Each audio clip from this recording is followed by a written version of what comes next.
This is how to grip the golf club. Start by holding the club in front of you so that the leading edge is facing the sky. Drop the club straight down from here. Line up the leading edge so it's straight, not the top line. Now we're ready to grip the club. Starting with the lead arm, don't rotate it outward or inward. This is really important, just let it hang naturally. You should see 2.5 knuckles and the thumb is at 1 o'clock if you looking straight down the club is 12. Hold the club more in the fingers and balance it under this pad and the index finger. This will help you to hinge the club.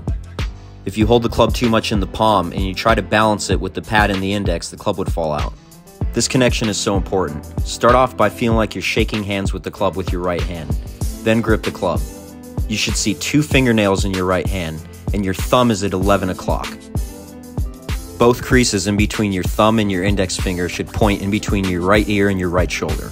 You can practice sliding the right hand up to get the right feel. It'll help spread out your fingers like this. Even when you grip it, you should get the same feeling. You want to create a trigger with that right index and the thumb.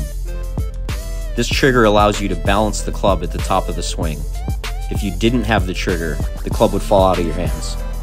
Hinge the club straight up and down and make sure your hands stay in the same place. Should feel like you have one big hand on the club. If you opened up your hands, your palms would be facing each other. Holding the club in the fingers, make sure you use these 3 in the left hand and these 2 in the right hand. Underneath the club, you can overlap your fingers. You can also interlock the pinky and the index, or you could use a 10-finger grip, your call.